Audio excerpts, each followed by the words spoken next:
Olá, aluno do EJA, Sarice, professora de inglês, e hoje nós vamos agora dar início à unidade 3, tema 2, que vai falar sobre o jornal.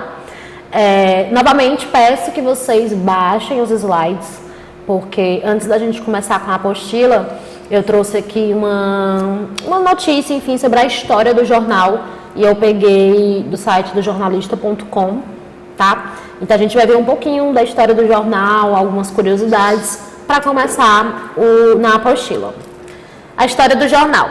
O primeiro jornal que se tem notícia surgiu em Roma em 59 a.C. e se chamava Acta Diurna. Ele nasceu do desejo de Júlio César de informar o público sobre os acontecimentos sociais e políticos e divulgar eventos programados para cidades próximas. O jornal era escrito em grandes placas brancas e expostas em locais públicos onde transitavam muitas pessoas. As acta informavam os cidadãos sobre escândalos no governo, campanhas militares, julgamentos e execuções. Em 1447, a prensa, inventada por Johann Gutenberg, inaugurou a era do jornal moderno e permitiu o livre intercâmbio de ideias e cultura, disseminando o conhecimento. Durante essa época, a classe média em ascensão, que correspondia aos comerciantes, era abastecida de informações sobre o mercado por boletins informativos, que muitas vezes tinham um teor sensacionalista. Foi só na primeira metade do século XVII que os jornais começaram a surgir como publicações periódicas. Os primeiros jornais modernos nasceram em países da Europa Ocidental, como Alemanha, França, Bélgica e Inglaterra. A maior parte de suas publicações traziam notícias da Europa e raramente incluíam informações da América ou da Ásia. Os jornais ingleses costumavam relatar derrotas sofridas pela França e os franceses relatarem os escândalos da família real inglesa. Então tinha até já meio que esse ataque, né? O jornal inglês fica falando da França e a França fica falando da família real inglesa. Os assuntos locais começaram a ser priorizados na segunda metade do século XVII, mas ainda eram controladas para que os jornais não abordassem nada que incitasse o povo a uma atitude de oposição ao governo dominante. Aí é que a gente pega até o gancho do que nós vimos no tema 1 da unidade 3, né, sobre essa questão de usar a mídia para tentar manipular, para tentar fazer com que, né, as pessoas concordem com o que está sendo dito. Então, aqui na segunda metade do século XVII já mostrava essa preocupação, né? Nesse caso, eles não queriam abordar certos assuntos ou utilizando certas escolhas de palavras, porque poderia incitar as pessoas a se oporem, né, dessa oposição ao governo. Vocês verem, né, a importância, a força que a mídia tem desde os primórdios. Ainda assim, alguns jornais conseguiram alguns feitos, como as manchetes de jornais que noticiaram a decapitação de Charles I ao fim da Guerra Civil Inglesa. Apesar de Oliver Cromwell ter tentado apreender os jornais na véspera da execução. A primeira lei para proteger a liberdade de imprensa surgiu em 1766 na Suécia. Então, por conta disso, desse poder que a imprensa tem, né, que a mídia tem, foi necessária essa questão da lei, porque senão entraria nesse âmbito, né, de só ser publicado o que iria favorecer a quem mandava, né, no caso aos governantes. E aí, quando não fosse de interesse deles, seria obtido ou nem seria publicado. Então, por isso que tem essa liberdade de imprensa, né? Por isso que o governo, a política, não pode interferir no que a imprensa vai noticiar, né? Até porque se trata de fatos. A invenção do telégrafo, sistema concebido para transmitir mensagens de um ponto para o outro em grandes distâncias, em 1844, transformou a imprensa escrita, pois permitiu que as informações fossem passadas rapidamente, possibilitando relatos mais novos e relevantes. A partir daí, os jornais emergiram no mundo inteiro. No início do século XIX, os jornais se tornaram definitivamente o principal veículo de divulgação e recebimento de informações. O período entre 1990 a 1920 ficou conhecido como anos dourados da mídia, com a construção de verdadeiros impérios editoriais. Além de informarem, os jornais também ajudaram na divulgação da propaganda revolucionária, como o texto A Centelha, publicado por Lenin em 1900. Nos anos 20, a invenção do rádio causou alvoroço nos jornais. Os editores, como resposta, renovaram os formatos e conteúdos de seus jornais para torná-los mais atraentes, com maior volume de texto e cobertura mais amplas e profundas. Depois foi a televisão, que parecia acabar com a soberania do jornal. Entre 1940 e 1990, a circulação de jornais diminuiu. Apesar da queda, a televisão não tornou o jornal obsoleto. A atual revolução tecnológica também gera novos desafios para a mídia impressa, pela rápida difusão e instantaneidade de informação, onde uma pessoa conectada pode produzir e consumir informações das mais diversas formas e fontes. Apesar da evolução dos meios digitais, o jornal impresso ainda é um veículo popular e poderoso no relato de notícias e fatos da realidade. Grandes jornais continuam crescendo mesmo com a portabilidade. A maioria deles tem, inclusive, versões online, que atraem o novo leitor pela credibilidade que alcançou com a versão impressa. Além disso, há ainda muitas pessoas que não abrem mão de ter o contato físico com o jornal e se recusam a se adaptar aos novos meios. Então, tem até essa importância também, né, do jornal, enquanto físico, ter feito tanto o seu nome, né, passar tanto essa credibilidade, que agora mesmo, enfim, né, com essas tecnologias já não sendo mais tão comum as pessoas comprarem o jornal, né, pegarem o jornal para ler, se a pessoa for atrás de contas em redes sociais ou até mesmo do site, é muito provável que vai procurar o do jornal que ela costumava ler físico, enfim, familiares, enfim, que ela sabe que tem uma credibilidade, que vai estar ali noticiando realmente coisas que aconteceram, não vai ser uma coisa sensacionalista, mentirosa, enfim. Então, a gente já tinha conversado um pouco sobre essa questão das mídias, principalmente também sobre televisão e internet, né?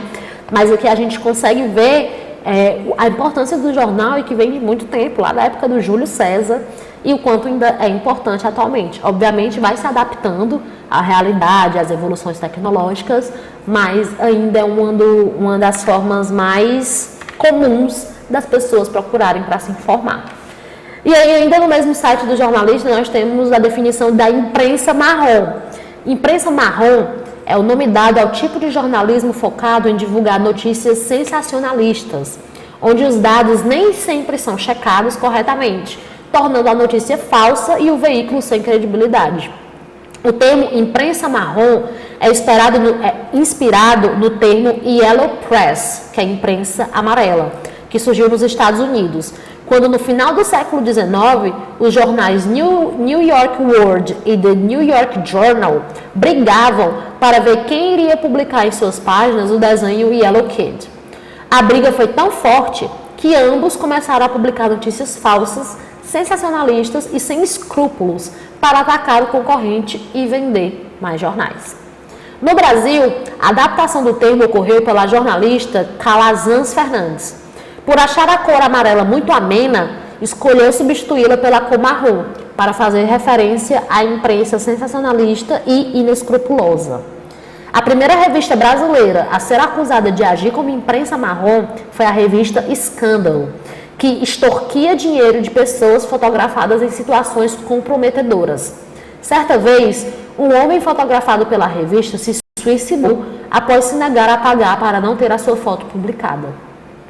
Calazans Fernandes, o inventor da adaptação da expressão imprensa marrom, contribuiu para o fim da revista Escândalo, já que divulgou todas as barbaridades que a revista fazia para conseguir uma alta vendagem. Então, agora que a gente já viu, né, já falamos um pouco sobre a história do jornal, na página 68 da apostila nós temos o início do tema 2, né, unidade 3, tema 2, e o nome desse tema é The Newspaper, o jornal. Nesse tema, você conhecerá mais detalhes sobre o jornal e poderá analisar a estrutura de notícias nele impressas. Você lerá e interpretará algumas notícias e criará o primeiro parágrafo de uma notícia, o chamado lead, ou lead em português, né? E aí temos o What Do You Already Know? Muitos jornais impressos trazem manchetes, frases simples que resumem notícias em destaque e imagens na primeira página. Por que você acha que isso acontece? Geralmente, né, a apostila, quando tem um tema novo, começa com alguma pergunta assim, bem pessoal para você mesmo refletir. Então, né, tá aqui a sugestão para você refletir por que você acha que isso acontece, por que geralmente tem uma manchete em negrito, né, uma fonte bem maior, o uso de imagens, né. Na minha opinião, acredito que a maioria também vai concordar, é para chamar a atenção do leitor, né, para cativar o interesse para ler todo o restante da matéria. Claro que vai depender do assunto, mas geralmente são matérias extensas, longas. Então, pelo título, dá para você ter uma noção do que se trata, pelas imagens também. E aí você vê, né, se você tem o interesse, o tempo e a disposição para ler toda a matéria. E aí temos uma primeira atividade, Reading Headlines, lendo manchetes. Newspapers have a lot of different texts. Among them, it's possible to mention headlines, ads, readers, letters, comic strips, and of course news. Read the following text with the help of the keywords box and try to understand its main ideas. Então, a tradução. Um jornal contém muitos textos diferentes. Dentre eles é possível mencionar manchetes, anúncios, cartas do leitor, tirinhas e, obviamente, notícias. Leia o texto a seguir com a ajuda do Keywords Box e tente compreender suas ideias principais. Geralmente na apostila tem um texto e ao lado tem a tradução. Nesse caso aqui não vamos ter isso, sabe? Vamos ter só um texto mesmo, todo em inglês, inclusive vamos ter uma matéria também. E aí no final dele, lá na página 70, vai ter um Keyword Box, que é aquilo que a gente já conversou, inclusive a gente sugeriu que você fizesse, né? Que é a questão de meio que um glossário, né? Aquelas palavrinhas ali, tem uma palavra e do lado uma tradução para facilitar a compreensão do texto. Mas eu vou ler ele em inglês, né? E o texto começa na página 68, então tentem acompanhar também. Headlines and lead, né? Manchetes e o lead. The first page of a newspaper has the most important news of the day. On this page, you can find short sentences using verbs in the present tense. The headlines, which are highlighted in order to call the attention of the reader to the news. Headlines use keywords that can be easily understood by the reader. The first words or sentences of an article in a newspaper are called lead. In a few words, the lead of a newspaper is a short paragraph that introduces the reader to the story and contains a summary of the facts, indicating the subject, place, and date of the event. So the lead tells the readers what happened, who was involved, when, where, and how the event happened. Ainda nessa parte azul do texto, temos um quadrado amarelo na direita. E aí ele fala, in the following text, you can see the name of the newspaper, Los Angeles Times, the headline, rash of violence frightens South LA, and the lead, 5 people are killed and at least 10 are wounded in a spate of shootings that began Sunday morning. Então aqui, nesse quadro amarelo, ele já mostra, né, o que seria a headline, o que seria a manchete, que é o que está aí em negrito, né, que é o rash of violence, o que seria o lead, que é essa informação a mais, que está com a letrazinha menor, mas ainda embaixo do título também, que é o que foi dito, né, que geralmente fala o que aconteceu, com quem, quando, enfim, dá um pouco mais de informação. E aí agora vamos ler essa matéria do jornal Los Angeles Times. Rash of violence frightens South LA. 5 people are killed and at least 10 are wounded in a spate of shootings that began Sunday morning. The killings started early Sunday morning with a 30-year-old man gunned down behind an apartment complex. By Monday night, 4 more people lay dead in a series of shootings across South Los Angeles. The violence continued Wednesday. A car-to-car shooting wounded 2 people, including a teenage girl who was shot in the head. A few hours later, someone opened fire on a group attending a gathering to remember a man recently killed in a car accident. 5 people were shot. This week's spate of shootings, which left 5 dead and at least 10 wounded, is unusual, even in South LA, a traditionally high-crime area that has seen homicides and other serious offenses plummet in recent years. The bloodshed has alarmed Los Angeles police officials, who say they are adding patrol officers to the area in the hopes of preventing tit-for-tat violence. Even with the most recent crimes, homicides and shootings are still down in South LA this year, but some veteran detectives said the last few days have been a sober reminder of an area when the area often saw multiple killings nightly. Homicide that Saul Berber, who has been assigned to South LA for nearly 30 years, said he and his colleagues have been working 18 to 20-hour days. Some have slept at the station as Larry Barbera worked around the clock on Monday and stayed until Tuesday afternoon. It's go home, shower, try to get a nap in, and come back, he said. It's very 90s. E aí, na outra página, página 70, nós temos one of the main functions of the lead is to provide the reader with the most important information in the text in case he or she doesn't have time to read the complete news. Another reason for the lead is that if the news is too long, the newspaper editor can cut parts of it, usually the final ones. Que ele está falando um pouco da função do lead, né?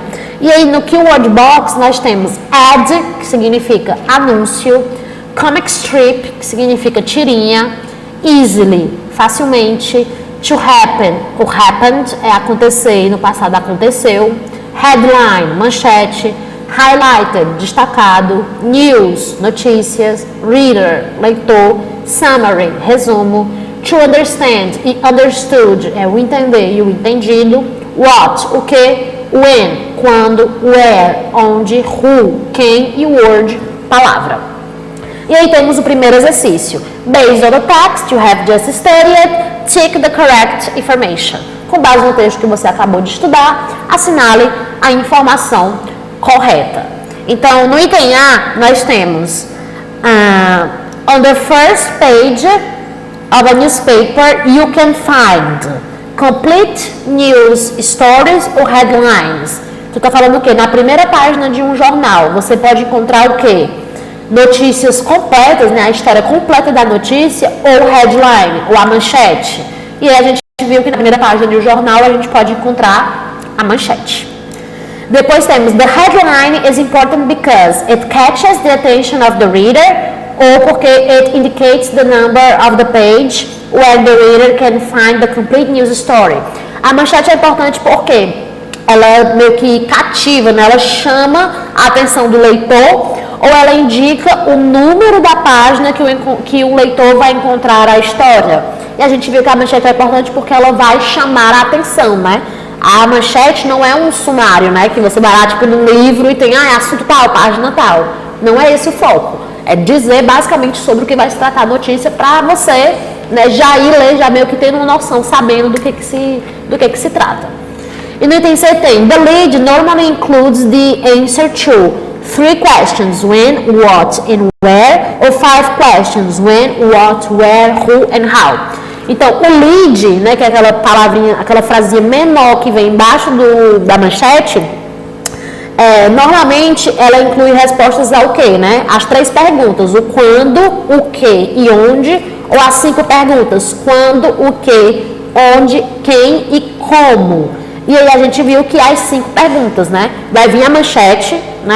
Tal coisa, incêndio no Castelão. E aí embaixo vai ter, né, no lead, algumas informações sobre no dia tal, às vezes tem tipo no último sábado, né? Porque como o jornal é feito diariamente, geralmente ele faz essa referência ao tempo mais próxima. Então, no último sábado, dia tal, né, diz lá qual foi o dia, aconteceu tal coisa, na hora tal, por conta disso, tinha tais pessoas envolvidas. Então, geralmente vai ter a resposta dessas 5 perguntas: o quando, o que, o onde, com quem e como. Ok? E aí temos a segunda questão, que é para traduzir. Leia as seguintes manchetes e as traduza, use um dicionário somente se for necessário.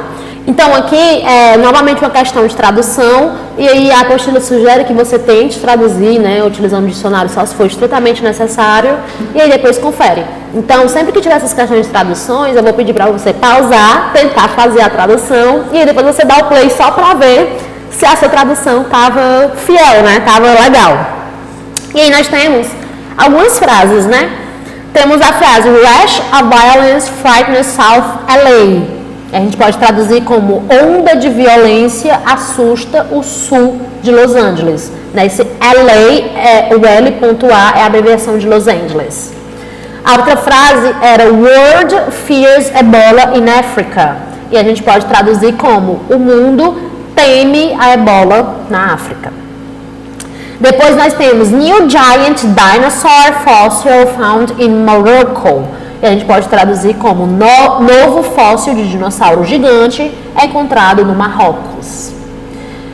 E a outra, International Football Star Accused of Racism.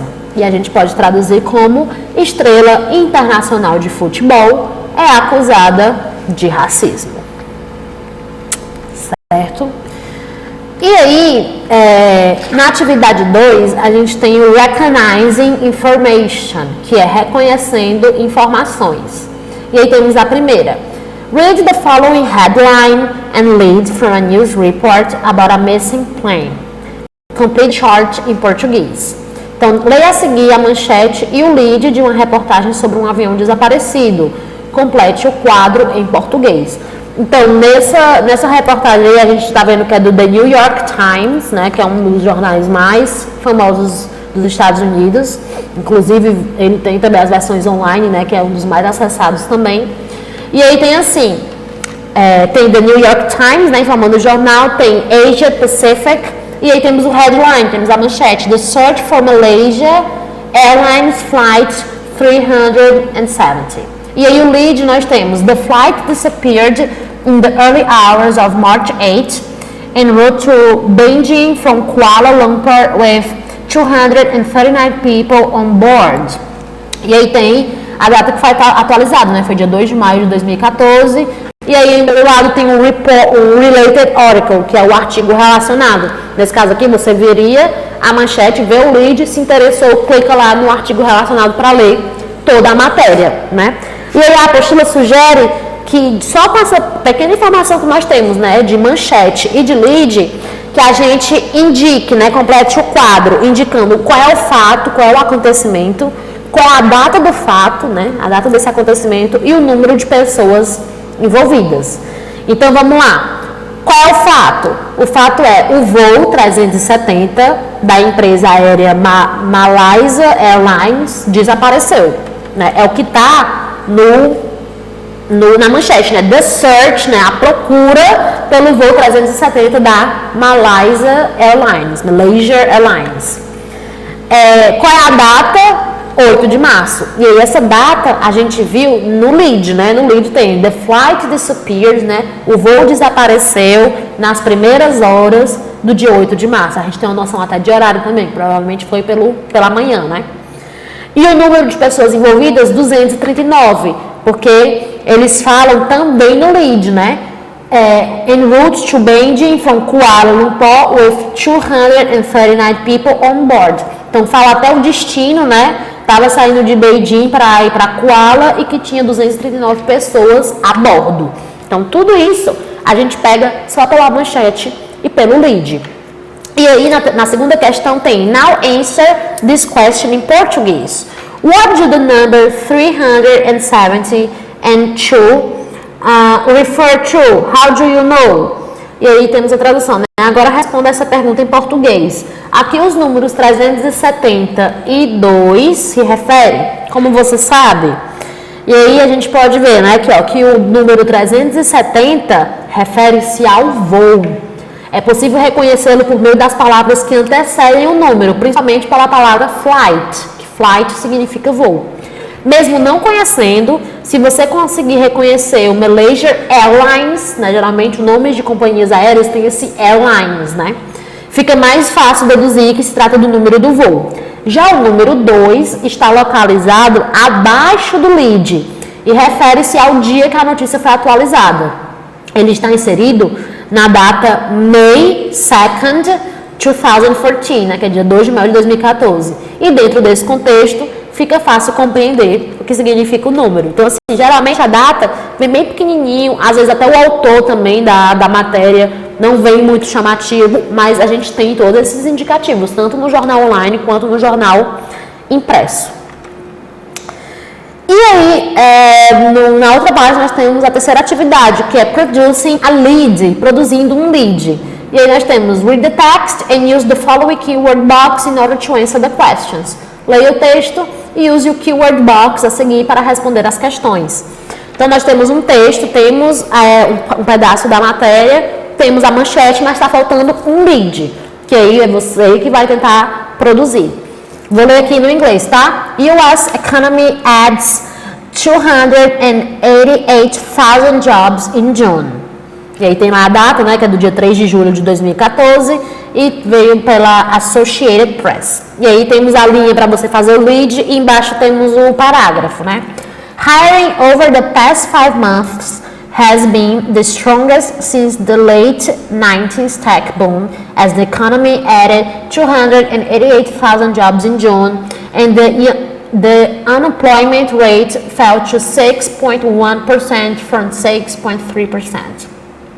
The Labor Department says those gains follow additions of 217,000 jobs in May and 304,000 in April, figures that were both revised upward. The economy has added more than 200,000 jobs in each of the past 5 months, a streak last matched during the 1999 and 2000 tech boom. It's a sign that the sluggish half-decade recovery from the Great Recession is finally building momentum. Monthly job gains so far this year have averaged 833,000 from 194,250 in 2013. The unemployment rate dipped last month to its lowest level since September 2008. E aí temos o keyword box, que mostra to add, has added, adicionar, adicionou, both, ambos, to build, construir, to dip, cair, dipped, caiu, figure, número, cifra, to follow, seguir, gain, ganho, aumento, has been, tem sido, have average, tem em média, hiring, contratações, lowest, mais baixo, to match, igualar, ligar, matched, igualado, ligado, momentum, impulso, propulsão, monthly, mensal, rate, taxa, since, desde, sluggish, molenga, lerdo, so far, até aqui, streak, faixa, strongest, mais forte, the late, o final, e revised upward, revisto para cima. Então aqui tem a manchete, tem as informações da matéria. E aí, para você construir um lead, né, que é basicamente fazer um resumo do que a pessoa encontraria na matéria. E aí, obviamente, tentar seguir aquilo que a gente tinha visto na atividade anterior, que o lead tem que responder as 5 perguntas, né? Quais que eram as 5 perguntas? O quando, o que, onde, quem e como. Que aí vem tudo isso como um grande resumo, né? Para poder a pessoa se interessar em ler a matéria. E aí, eu vou aqui dar a minha possibilidade, né, desse lead. Mas, obviamente, eu peço que você tente criar primeiro para depois checar. Também por isso que é importante baixar o slide, porque aqui eu estou com um gabarito, né? Então tem como você ver, porque vai estar em inglês. Então vai ter como você ler como que é a escrita também desse lead. Então vamos lá, né? Como que a gente pode fazer algum lead? Poderia ser 288,000 jobs were created in June in the USA. Que aí seria o quê? 288 mil empregos foram criados em junho nos Estados Unidos. Aqui você mostra o quê, que é os 288 mil empregos, o quando, em junho, e o onde, Estados Unidos. Ou então poderia ser new jobs created in June in the USA represent the lowest unemployment rate since September 2008. Seria o quê? Novos empregos criados em junho nos Estados Unidos representam a menor taxa de desemprego desde setembro de 2008. E também a gente também tem algumas respostas, né? De quem, quando e tudo mais. E, enfim, e vai chamar a atenção do leitor para o que poderia ser as possíveis respostas, as possíveis matérias. Na primeira tem: a new lead usually answers the question who, when, where, what and how. Based on the information available on the news, answer the questions. Então, ó, um lead de notícias geralmente responde às perguntas como quem, quando, onde, o que e como. Com base nas informações disponíveis na notícia, responda as perguntas. Então, aqui é baseado na notícia que você teve que criar o lead, tá? Who, né? Quem? Qual é a resposta? US Economy, a economia dos Estados Unidos. When? Quando? In June, em junho. Where? Onde? In the United States of America, USA, nos Estados Unidos da América, né? É UA, né? Que é a nossa forma abreviada. What e how, né? O que e como. 288,000 jobs were created. 288 mil empregos foram criados. E temos também a questão do based on the answer given previously, produced a lead in English for the news presented and inserting the blank portion of the newspaper. If you prefer, use the following lines. Aqui é só uma repetição, né? Com base nas respostas fornecidas anteriormente, produza um lead em inglês para a notícia apresentada e o insira no trecho em branco do jornal. Se preferir, utilize as linhas a seguir. Então, aqui é só a apostila dando mais espaço. Você pode fazer o lead tanto aqui nessa linha da segunda questão, como você pode colocar, acrescentar lá na notícia, no lead que está faltando em branco, né? Mas é o que eu já tinha dado para vocês, as duas possibilidades, ok? E aí nós vamos fazer mais algumas atividades, algumas coisas sobre jornais, manchetes, interpretação de texto, no caso desse gênero, né? De texto jornalístico. Vamos usar bastante o The New York Times, que é um dos jornais mais famosos dos Estados Unidos, e o The Guardian, que é um jornal muito famoso do Reino Unido.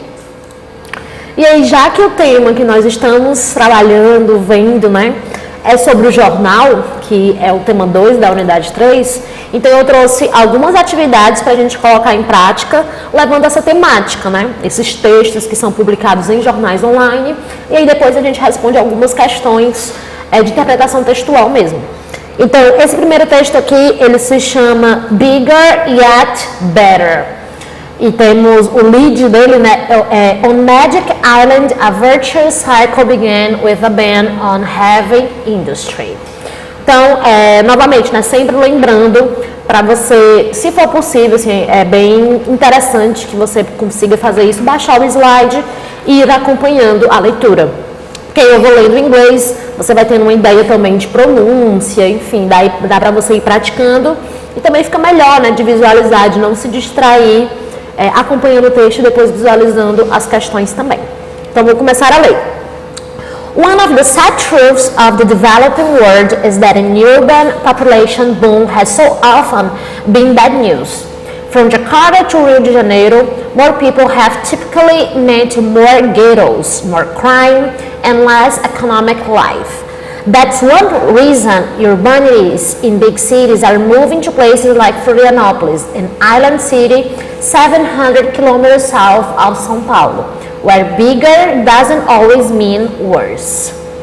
Between 1970 and 2004, Florianópolis' population tripled, so did the number of sharing towns.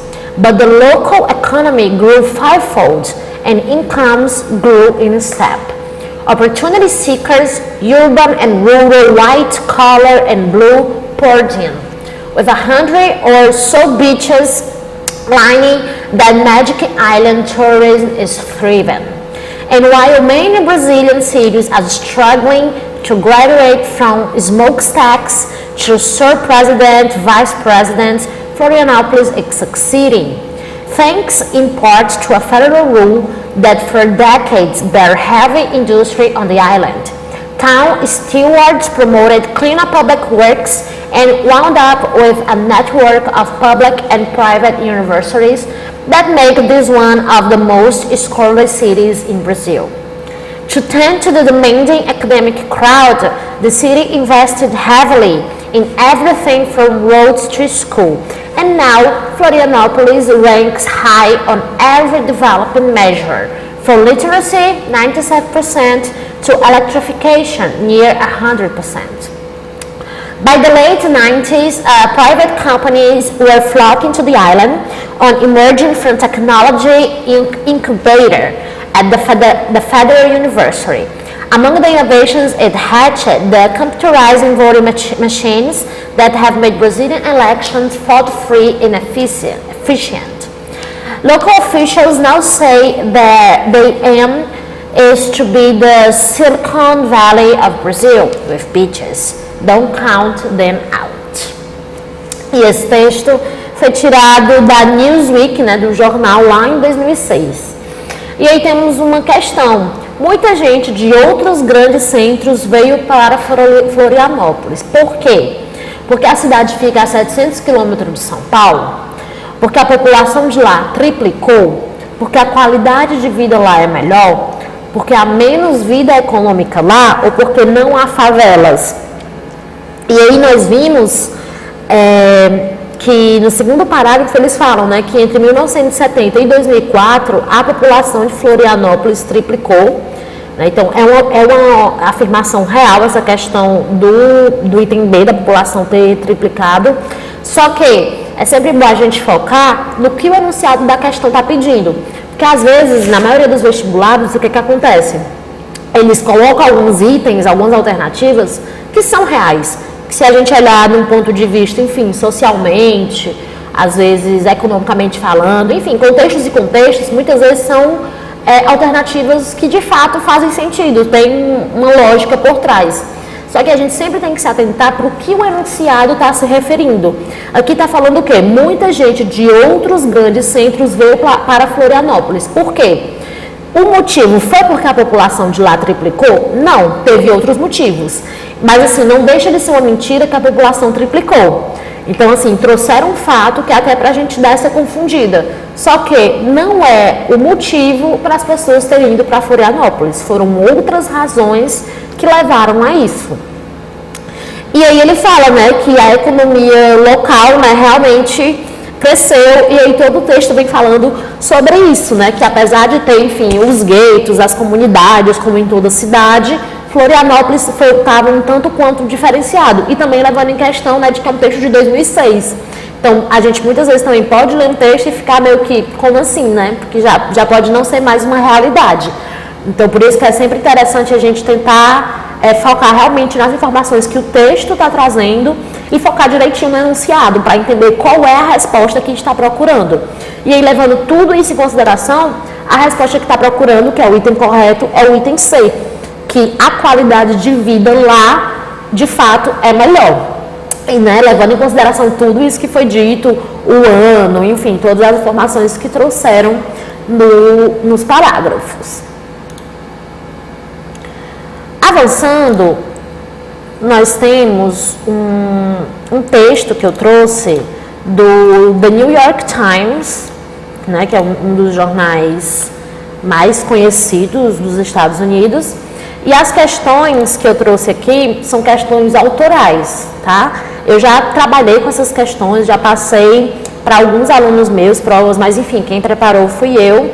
Então, por isso que não vai ter crédito aqui das questões que eu tirei de algum site, alguma coisa do tipo. É um texto bem maior, está adaptado a algumas coisas, a alguns parágrafos, mas, e assim, é uma temática um pouco mais recente também. Se eu não me engano, é uma temática de 2019.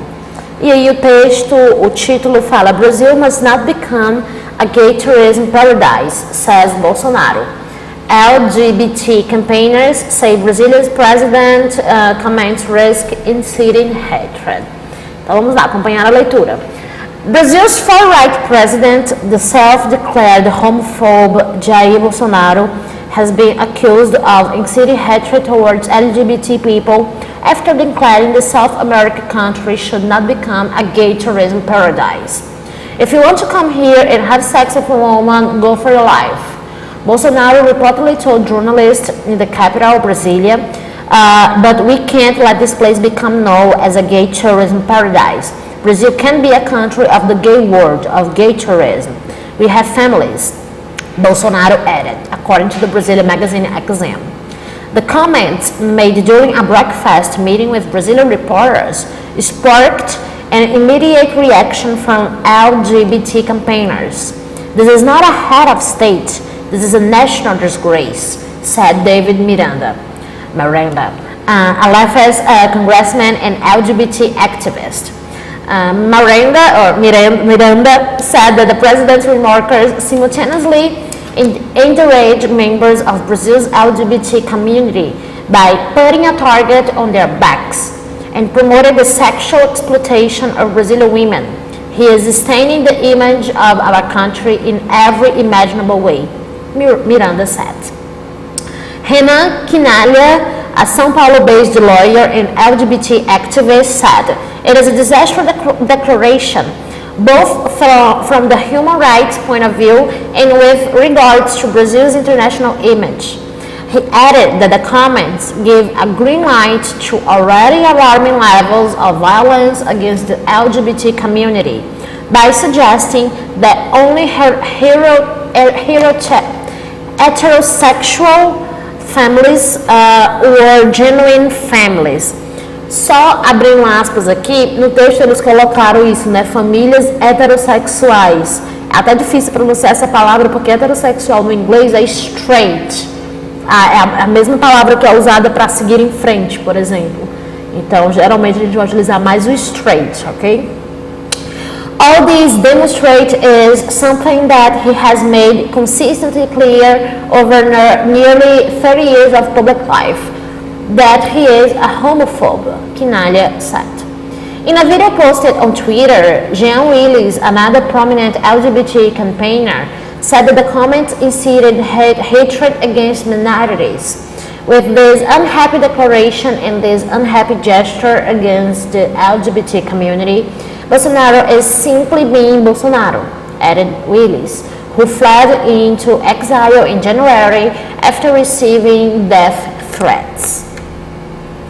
Bolsonaro's election last October stunned members of Brazil's LGBT community who fear his election has legitimized a new wave of homophobia and homophobic violence. Bolsonaro, a former army captain, has long been notorious for his homophobic comments, also declaring, "Yes, I'm homophobic and very proud of it." During a 2013 interview with the British actor Stephen Fry, Bolsonaro claimed homosexual fundamentalists were brainwashing heterosexual children to become gays and lesbians to satisfy them sexually in the future. He told Fry, "Brazilian society doesn't like homosexuals." The actor later described the encounter as one of the most chilling confrontations I've ever had with a human being. Bolsonaro's remarks are the latest blow to long-standing Brazilian attempt to build an international reputation as a tolerant and inclusive society, as well as to efforts to promote Brazil as a welcoming destination for gay tourists. Bolsonaro's international ostracism was highlighted earlier this month when a high-profile campaign by environmentalists forced the cancellation of a gala honoring him at New York's Natural History Museum. New York Mayor Bill de Blasio backed the campaign and branded Bolsonaro a very dangerous human being. Brazilian LGBT activists said they shared that assessment but would not be intimidated by Bolsonaro's latest attack. "We believe love will always win against hate, and there is nothing that he can do to beat that," said Júlio Moreira, an activist from Rio-based advocacy group Arco-Íris. "We will never ever return to the closet." Miranda said, "I feel a duty to fight against this kind of speech to show that LGBT people exist in this country and that they will fight against this LGBT homophobic president. You can be certain that we will resist and we will resist in the streets." Então, é um texto relativamente grande, como eu disse, ainda está adaptado na matéria original do jornal, né, online, ainda era bem maior, e aí, como eu preparei essas questões, eu dei uma adaptada em relação a diminuir, né, eu não fiquei mudando termos, então a gente consegue até ver que tem vários termos que são diferentes, que são mais formais, que é uma característica do jornal, né? Quando a gente fala de matérias de jornais na nossa língua nativa, a gente já percebe que tem um outro linguajar, enfim, outros termos, enfim, né? E essa questão também de apresentar fatos, de trazer posicionamentos, tem muitas aspas, enfim. Então, isso não vai ser diferente na língua inglesa. Pode ter alguns termos que são completamente novos, assim, que são meio diferenciados, mas acredito que num geral, dá para entender, principalmente se a gente estiver ligado com as atualidades, né? Enfim, com os posicionamentos de presidentes, com leis, com decretos, com entrevistas. Então, obviamente, isso daqui, esse tipo de matéria, estava mais no contexto de 2019.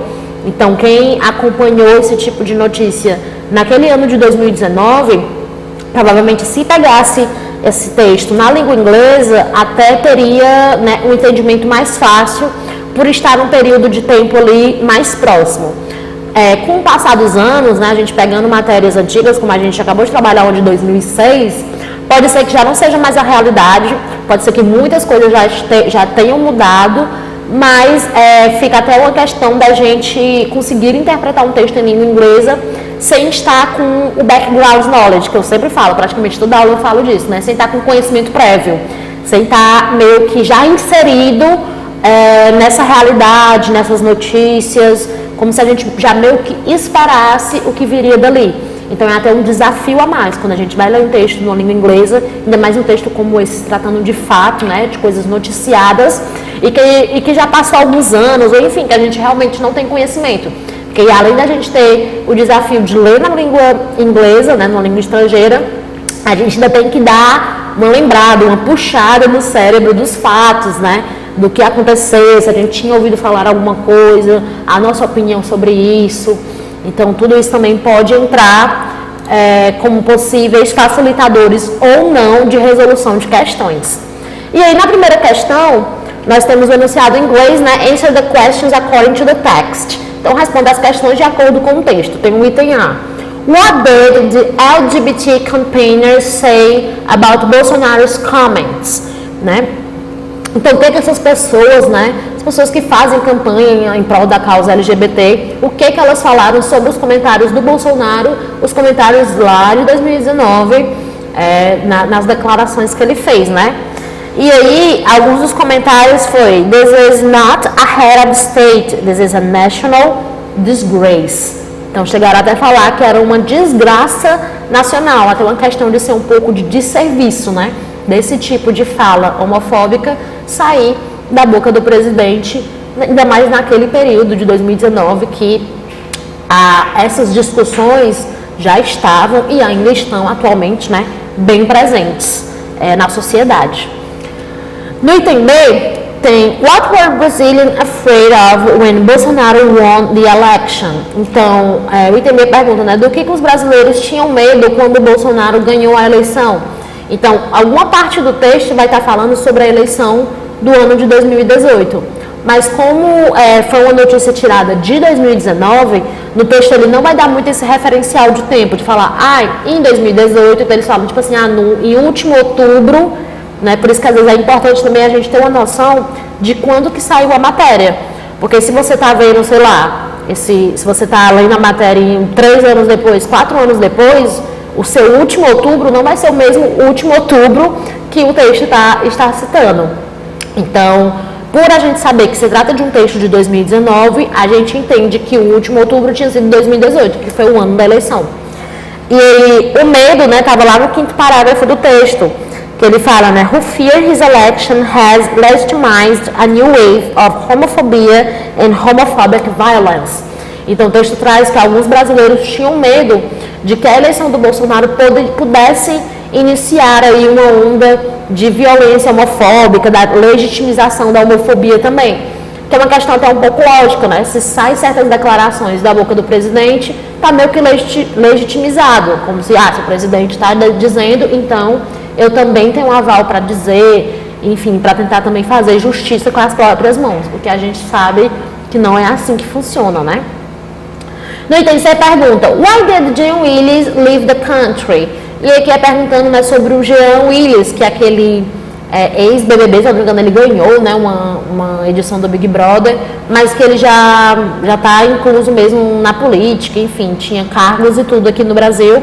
E aí pergunta por que ele deixou o país.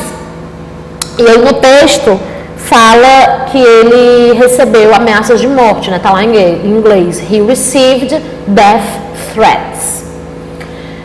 E no entender fala, what is happening to Brazil's reputation since Bolsonaro's campaign?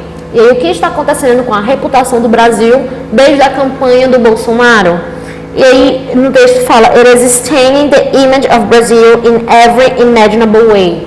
Ele fala que está meio que estragando um pouco, né, a imagem que o Brasil construiu nesses últimos anos. E como eu falei, meio que dando esse aval para que outras pessoas que concordam, que têm discurso de ódio, estejam legitimizados, né? Estejam meio que protegidos, porque já que o presidente está fazendo esse tipo de declaração, outras pessoas que concordam também se sentem nesse direito, enfim, se sentem de certa forma protegidos mesmo, acho que seria a palavra. E na segunda questão seria só de marcar com verdadeiro ou falso algumas afirmações. E aí no item A nós temos, the New York mayor thinks that Bolsonaro wants to intimidate people. E aí falando o quê? O prefeito de Nova York acha que Bolsonaro quer intimidar as pessoas. E essa é falsa, porque no 7º parágrafo, 1, 2, 3, 4, 5, 6, 7. No 7º parágrafo, o que ele está dizendo é que ele falou, né, que o Bolsonaro era um ser humano perigoso, né, no comecinho do 7º parágrafo, e aí no outro período fala que os ativistas brasileiros falaram, né, que esse tipo de afirmação, de comentário que o presidente fez em 2019 não iriam intimidá-los.